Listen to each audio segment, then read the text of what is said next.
వేములవాడ ఆలయ గోడౌన్లో సరుకులు కాజేస్తున్న వీడియో బయటకు రావడం కలకలం రేపుతోంది. ఇదే అంశంపై గోడౌన్ సూపరింటెండెంట్ వెంకట ప్రసాద్ పై రాజ్ న్యూస్ వరుస కథనాలు ప్రసారం చేసింది. రాజ్ న్యూస్ కథనాలపై ఈవో రమాదేవి స్పందించారు. వెంకట ప్రసాద్ కు నోటీసులు జారీ చేశారు. 5 సభ్యులతో కమిటీ వేశారు. కానీ ఈ అంశాన్ని తెరపైకి రానివ్వకుండా లోలోపల సద్దుమణిగించి సరుకులు అక్రమంగా తరలించిన వెంకట ప్రసాద్ ను కాపాడాలని ఉన్నతాధికారులు చూస్తున్నట్టు ఆరోపణలు వినిపిస్తున్నాయి.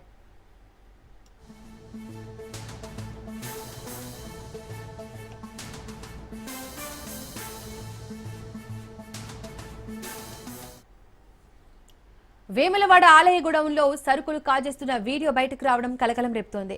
ఇదే అంశంపై గోడౌన్ సూపరింటెండెంట్ వెంకట ప్రసాద్ పై రాజ్ న్యూస్ వరుస కథనాలు ప్రసారం చేసింది. రాజ్ న్యూస్ కథనాలపై ఈవో రమాదేవి స్పందించారు. వెంకట ప్రసాద్ కు నోటీసులు జారీ చేశారు. 5 సభ్యులతో కమిటీ వేశారు. కానీ ఈ అంశాన్ని తెరపైకి రానివ్వకుండా లోలోపల సద్దుమణిగించి సరుకులు అక్రమంగా తరలించిన వెంకట ప్రసాద్ ను కాపాడాలని ఉన్నతాధికారులు చూస్తున్నట్లు ఆరోపణలు వినిపిస్తున్నాయి.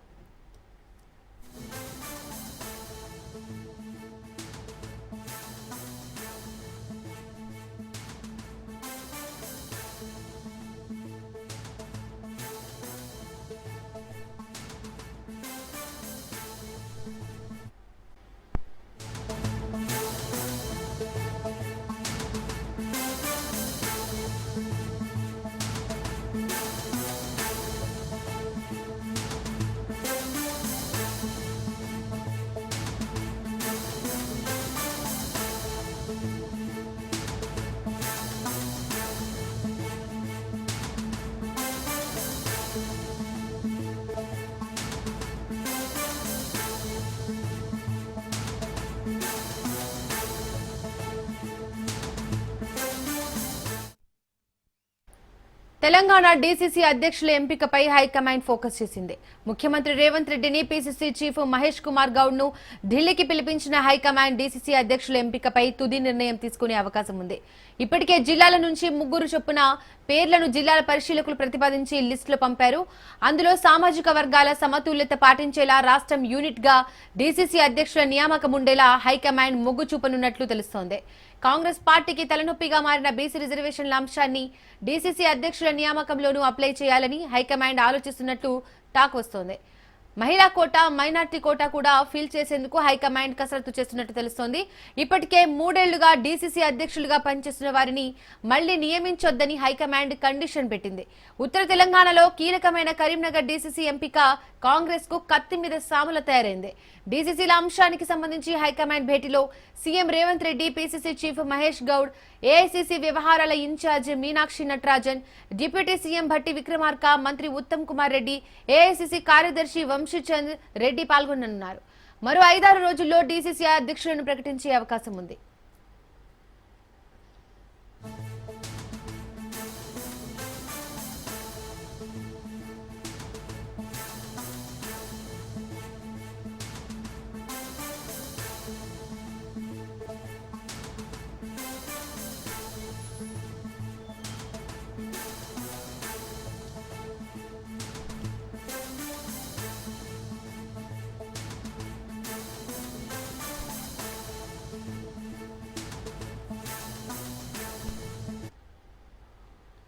తెలంగాణ డీసీసీ అధ్యక్షుల ఎంపికపై హైకమాండ్ ఫోకస్ చేసింది.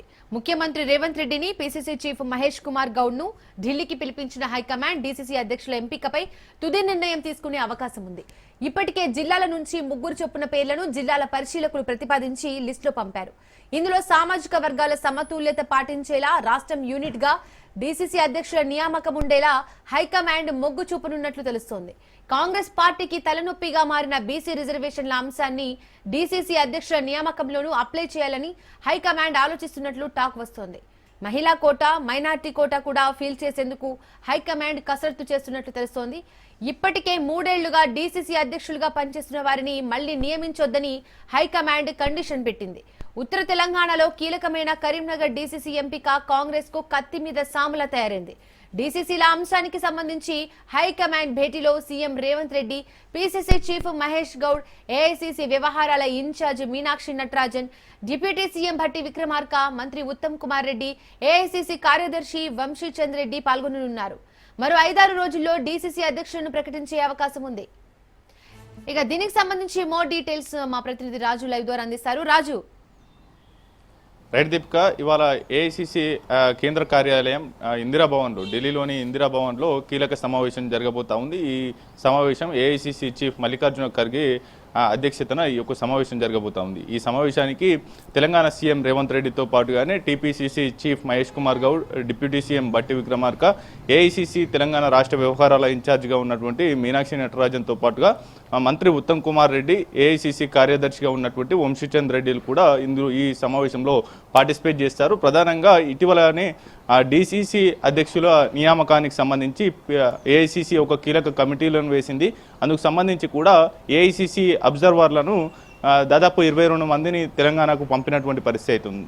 వారికి అనుబంధంగా కూడా టీపీసీసీ పలువురు నేతలను అటాచ్ చేస్తూ కూడా ఆ జిల్లాల్లో పర్యటన చేపట్టారు. వివిధ నేతల అంటే ఎమ్మెల్యేలు, ఎంపీలు, వారితో పాటు కానీ స్థానికంగా ఉన్నటువంటి ముఖ్య నేతల యొక్క అభిప్రాయ సేకరణ కూడా చేపట్టడం జరిగింది.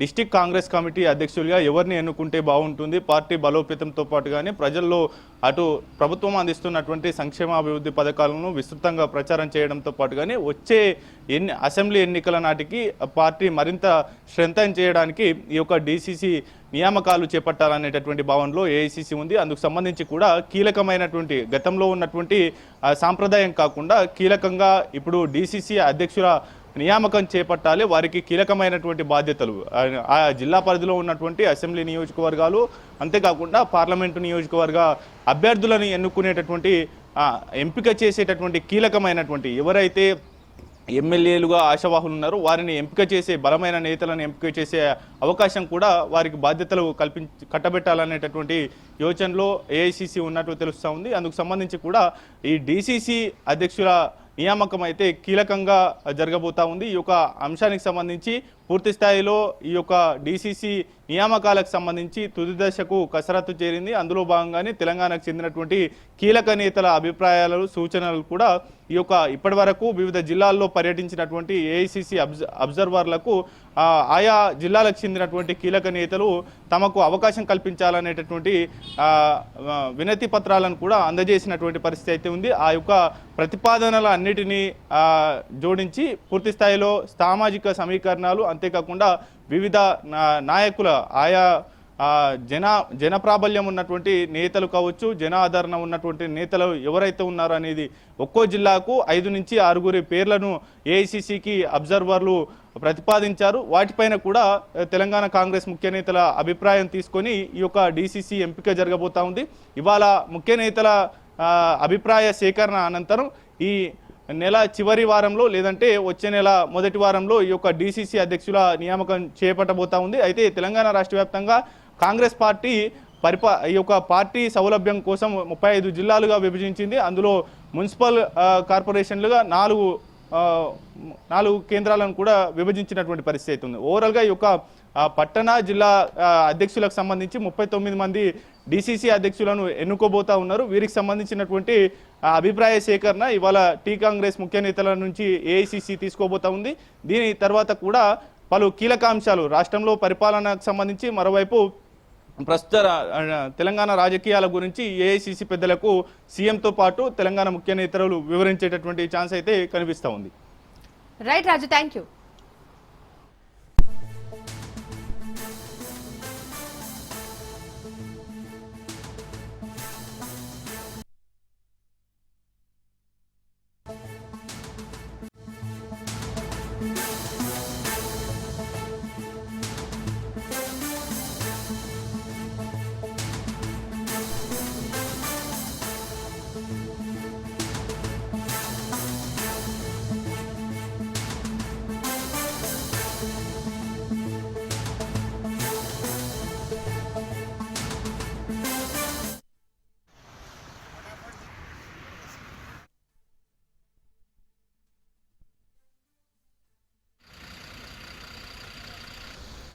ప్రైవేట్ ట్రావెల్స్ బస్సులపై అధికారులు కొరడా ఝూళిపిస్తున్నారు.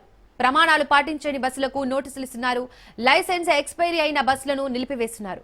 నెల్లూరు ఘటనతో మేల్కొన్న ట్రాఫిక్ పోలీసులు దాడులు ముమ్మరం చేశారు. ప్రత్యేక టీంలతో ఆర్టీఏ అధికారులు తనిఖీలు చేస్తున్నారు.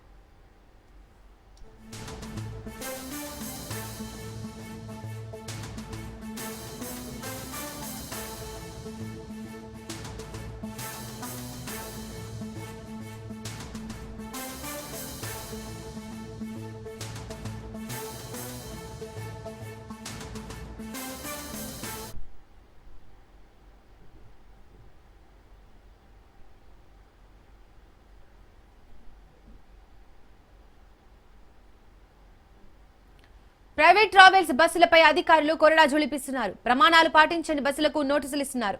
లైసెన్స్ ఎక్స్పైరీ అయిన బస్సులను నిలిపివేస్తున్నారు. నెల్లూరు ఘటనతో మేల్కొన్న ట్రాఫిక్ పోలీసులు దాడులు ముమ్మరం చేశారు. ప్రత్యేక టీంలతో ఆర్టీఏ అధికారులు తనిఖీలు చేస్తున్నారు.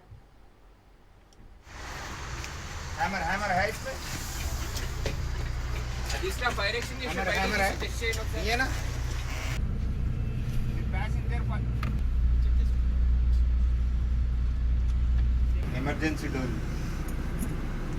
ఇది ఓపెన్ అవుతుందా బాబు? అది జస్ట్ అలా చాలా ఓపెన్. నెంబర్లో లైట్లు కూడా వెలిగేస్తాయి.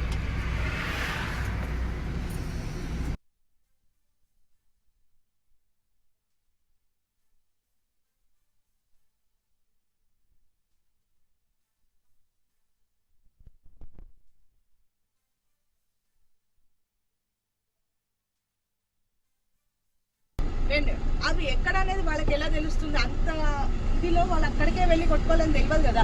ఈ దాన్ని బ్రేక్ చేసే అవకాశాలు ఎక్కువ ఉంటాయి కదా. ఎక్కడ ఉంటే దానివల్ల టైం వేస్ట్ అవుతుంది కదా మీకు.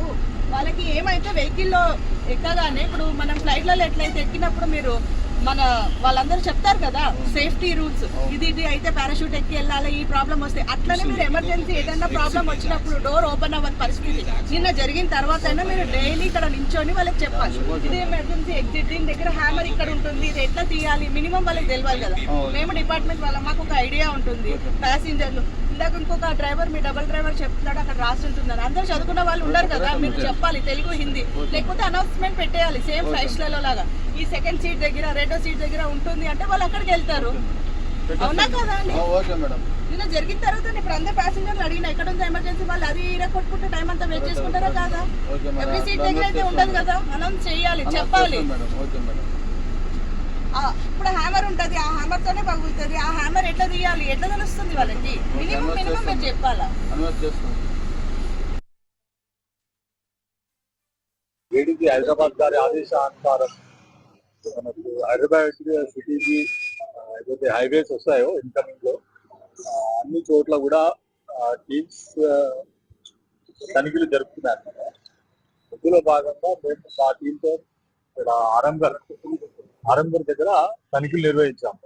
పొద్దున్న 4:30కు తనిఖీలు నిర్వహించాము, 4:30 నుంచి ఇప్పటి వరకు. అయితే సుమారు 64 బస్సులు చెక్ చేశాము ఇక్కడ. అందులో ఒక 8 బస్సులకి చలాన్లు విధించాం. అందులో 6 బస్సులు ఏంటంటే ఫైర్ ఎక్స్టింగ్విషర్ లేదు. ఒక బస్సులో కమర్షియల్ రూట్ తీసుకెళ్తున్నారు. ఇంకొక బస్సులో ఏంటంటే వాళ్ళు ఏసీ బస్సు అది, వాళ్ళు అత్యవసరంలో ఏసీ అద్దాలు పాల్గొట్టడానికి హ్యామర్స్ పెడతారు. అవి సరి అయిన మోతాదులో పెట్టలేదు వాళ్ళు, దానికి ఒక చలాన్. టోటల్ గా ఈ 64 బస్సులలో 8 బస్సులు మనం చలాన్ వేశాం.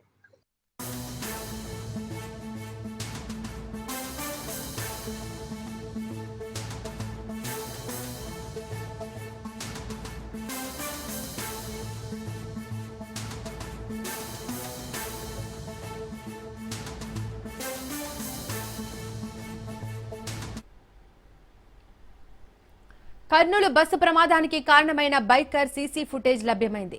మద్యం మత్తులో పెట్రోల్ పంపు నుంచి బైకర్ వెళ్లినట్లు సీసీ కెమెరాలో రికార్డైంది. ట్రావెల్స్ బస్సు కింద బైక్ పడడంతో అగ్ని ప్రమాదం జరిగి 20 మంది సజీవ దహనమయ్యారు.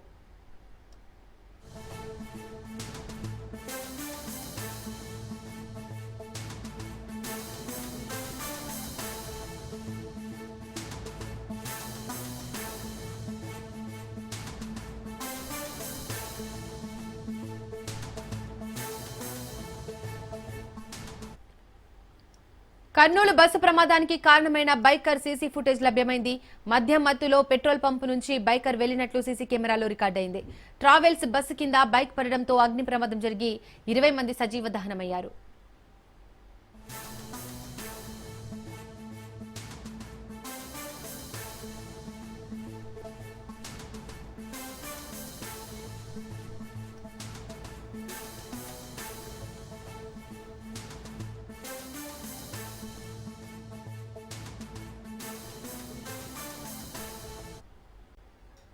ఎన్టీఆర్ జిల్లా నందిగామలో ఆటో డ్రైవర్ నిర్లక్ష్యానికి నిండు గర్భిణితో సహా 5గురికి గాయాలయ్యాయి.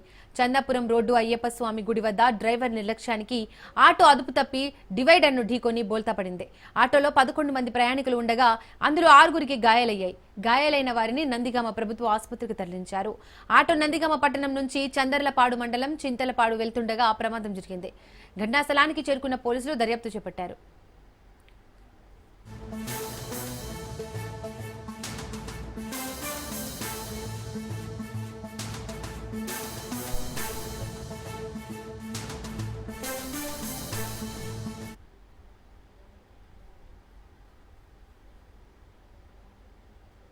మా హస్బెండ్ ఎన్నిసార్లు చెప్పినా ఇంట్లో ప్రెగ్నెన్సీ లేదన్నా చిన్నగా బాని అంటే సౌండ్స్ బాగా పెట్టుకొని ర్యాష్కి వెళ్ళి వెనక ఎవరో పిలిచారని తిప్పిండు హ్యాండ్ తిప్పితే అదే ఎదర ఏంది డివైడెడ్ అది తగ్గి పోతాం 11 ఎంతమంది దెబ్బలు అయింది?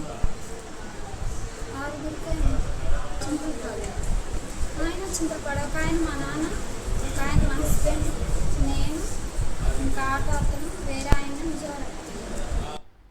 అల్లూరి సీతారామరాజు జిల్లా దేవిపట్నంలోని గండిపోచమ్మ బోటింగ్ పాయింట్ వద్ద పాపికొండల పర్యాటక బోట్లను పోలీసులు తనిఖీలు చేశారు. రంపచోడవరం డీఎస్పీ సాయి ప్రశాంత్ పాపికొండల పర్యాటక బోటు యాజమానులతో సమావేశం నిర్వహించారు. బోట్ల లైసెన్స్ రికార్డులను పరిశీలించారు. పర్యాటకుల భద్రత విషయంలో ఎలాంటి నియమాలు పాటిస్తున్నారని బోటు యజమానులను వివరాలు అడిగి తెలుసుకున్నారు. పర్యాటకుల భద్రత ముఖ్యమని బోటు నిర్వాహకులకు పోలీసులు సూచించారు.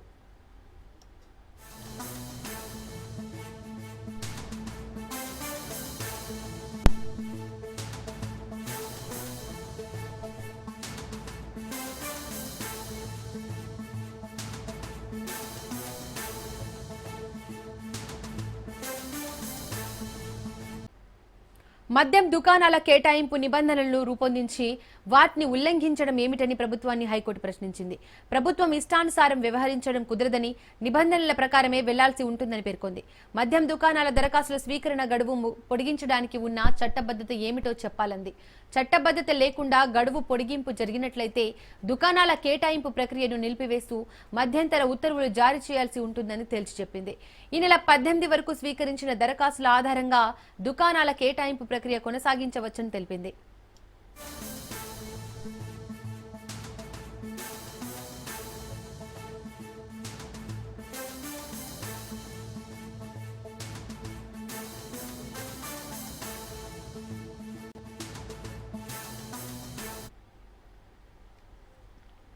దరఖాస్తుల గడువును 18 నుంచి 23 వరకు పొడిగిస్తూ ఎక్సైజ్ శాఖ కమిషనర్ జారీ చేసిన ప్రొసీడింగ్స్ ను సవాల్ చేస్తూ హైదరాబాద్ కు చెందిన డి వెంకటేశ్వరరావుతో పాటు మరో 4 హైకోర్టులో పిటిషన్ దాఖలు చేశారు. దీనిపై జస్టిస్ ఎన్ తుకారాంజీ విచారణ చేపట్టారు. పిటిషనర్ తరపున సీనియర్ న్యాయవాది అవినాష్ దేశాయ్ వాదనలు వినిపిస్తూ గడువు పొడిగింపునకు నిబంధనలు అనుమతించవని తెలిపారు. ఏపీలో కూడా ఇదే పరిస్థితి ఉంటే హైకోర్టు గడువు పొడిగింపును రద్దు చేసిందన్నారు. అదనపు అడ్వకేట్ జనరల్ మహమ్మద్ ఇమ్రాన్ ఖాన్ వాదనలు వినిపిస్తూ రాష్ట్ర వ్యాప్తంగా ఈ నెల 18న రాజకీయ బంద్ కు పిలుపునివ్వడంతో పాటు సాంకేతిక సమస్యలు తలెత్తాయని, అందువల్ల గడువు పొడిగించినట్లు తెలిపారు. ఈ నెల 18 వరకు 89,343 దరఖాస్తులు వచ్చాయని, పొడిగింపు తర్వాత కేవలం 5,793 అందాయన్నారు. ఎంపిక ప్రక్రియలో మార్పులు చేయడానికి ప్రభుత్వానికి అధికారం ఉందన్నారు.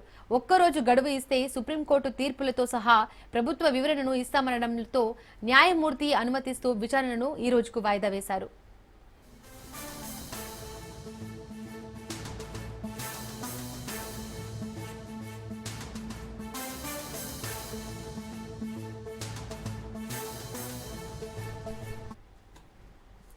మరోవైపు మద్యం దుకాణాల కేటాయింపులో దివ్యాంగులకు రిజర్వేషన్లు కల్పించకపోవడంపై వివరణ ఇవ్వాలంటూ ప్రభుత్వానికి హైకోర్టు నోటీసులు జారీ చేసింది.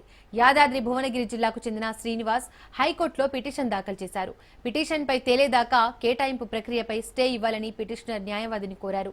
అదనపు అడ్వకేట్ జనరల్ ఇమ్రాన్ ఖాన్ వాదనలు వినిపిస్తూ ఇది వాణిజ్యపరమైన అంశమని, రిజర్వేషన్లు కేవలం సంక్షేమ పథకాలకే వర్తిస్తాయన్నారు. వాదనలను విన్న న్యాయమూర్తి స్టేకు నిరాకరించారు. ప్రభుత్వానికి నోటీసులు జారీ చేస్తూ విచారణను వాయిదా వేశారు.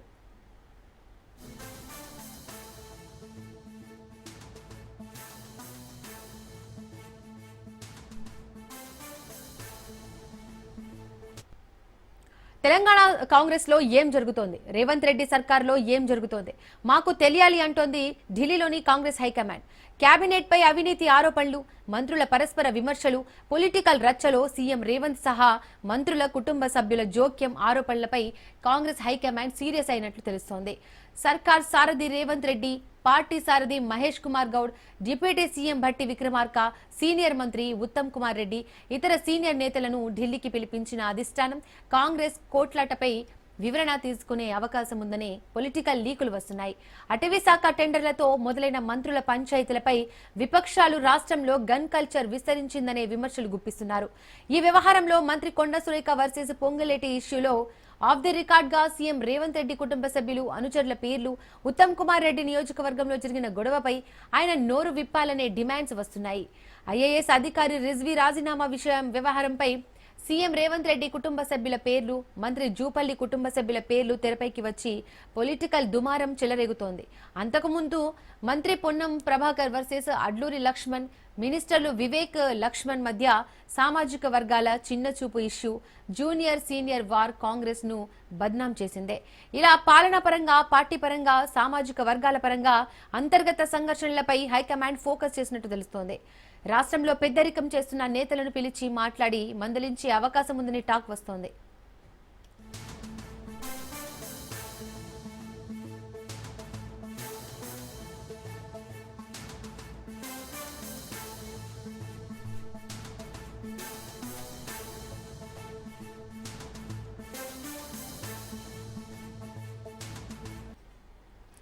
జాగృతి జనంబాట కార్యక్రమంతో తెలంగాణ జాగృతి అధ్యక్షురాలు కవిత నేటి నుంచి జిల్లాల యాత్ర చేపట్టనున్నారు. సామాజిక తెలంగాణ లక్ష్యంగా 33 జిల్లాల్లో యాత్రకు రూట్ మ్యాప్ రెడీ చేసుకున్న కవిత నిజామాబాద్ నుంచి జనంబాటకు శ్రీకారం చుట్టనున్నారు. గన్ పార్క్ లో అమరవీరుల స్తూపానికి నివాళులు అర్పించనున్న కవిత హైదరాబాద్ నుంచి నిజామాబాద్ చేరుకుంటారు. ఫిబ్రవరి వరకు అన్ని జిల్లాల్లో పర్యటిస్తూ కవిత జనంబాట పూర్తి చేయనున్నారు. కేసీఆర్ ఫోటో లేకుండానే యాత్ర చేయాలని కవిత నిర్ణయం తీసుకున్నారు. ప్రొఫెసర్ జయశంకర్ ఫోటోతో ప్రజల్లోకి వెళ్లనున్న కవిత యాత్రలో భాగంగా మేధావులు, విద్యావంతులను కలుసుకోనున్నారు. రాజకీయంగా ఎలా ముందడుగు వేయాలనే అంశాలపై బడుగు బలహీన వర్గాల నుంచి అభిప్రాయాలు తీసుకున్నారు. ప్రజలు కోరుకుంటే రాజకీయ పార్టీ పెడతానన్న కవిత జిల్లాల యాత్ర పూర్తి అయ్యేలోపు కవిత క్లారిటీ ఇవ్వనున్నారు.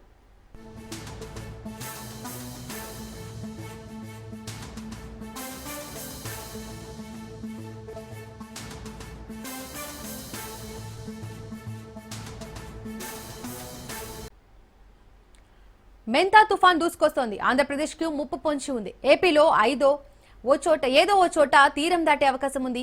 ఆంధ్రప్రదేశ్ కి రెడ్ అలర్ట్ జారీ చేశారు వాతావరణ శాఖ అధికారులు. 4 రోజుల పాటు భారీ వర్షాలు కురిసే అవకాశం ఉంది. గంటకు 70 నుంచి 100 కిలోమీటర్ల వేగంతో ఈదురుగాలులు వీచే అవకాశం ఉంది. మత్స్యకారులు వేటకు వెళ్లొద్దని అధికారులు హెచ్చరించారు.